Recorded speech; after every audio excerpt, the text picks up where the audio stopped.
sometimes and I say we, not necessarily me, because I'm into all these fights, but we as a community look past the women's fights. But this is going to be a good one, man. Amanda Ribas versus Maycee Barber, co-main event. Check this out.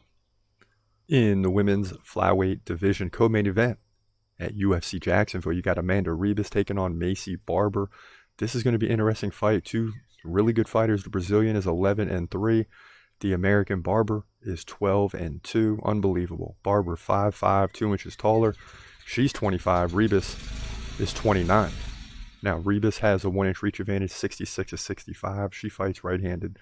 Barber is a switch stance fighter. Ribas, 4.8 significant strikes per minute to 4.3 for Barber. And Ribas lands 2 takedowns over the course of 3 rounds, where Barber lands just 1. So both areas favor Amanda Ribas, coming off the win over Vivian Araujo. She also beat Verna Jandiroba, really good fighter, but lost by split decision to Caitlin Chukagian. Very good fighter too. Now the future Maycee Barber, 47% takedown defense. That's going to be a problem. But wins, right? Beat Andrea Lee. Gave up 5 takedowns, won by split decision. Jessica Ai, decision. Montana De La Rosa, decision. Miranda Maverick, split decision. But Amanda Ribas is on a different level. And as much as I'd like to see Maycee Barber win, probably be rooting for her against a prediction, but Amanda Ribas is just too good everywhere. The Brazilian should win this fight by decision, in my opinion, on significant strikes, on takedowns. Maycee Barber's takedown defense is weak. But, you know, what does worry me about the prediction is the same thing with Andrea Lee, giving up 5 takedowns, but had 2. Won't have that against Amanda Ribas, right? So against Andrea Lee, 2 takedowns versus 5, but let in significant strikes, snuck out a decision. Won't happen this time. Ribas wins 2 out of 3 rounds to take this thing in all areas, to move to 12-3, women's flyweight division, UFC Jacksonville.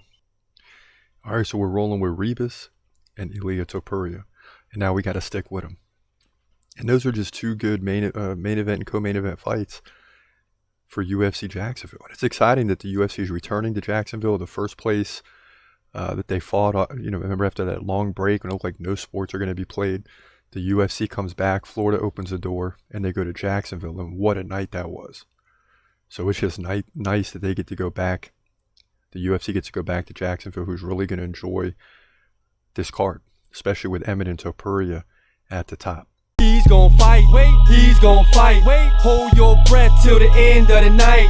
Last fighter call, UFC at its height, yeah. Bringing that thunder with all his might, saying step up, wanna fight, hold up, think twice, gladiator, assassin, reckless, no abandon, walk through that cage, he'll leave your ass stranded. Wake up, hey, where you at? Hey, got hit in the head with a baseball bat.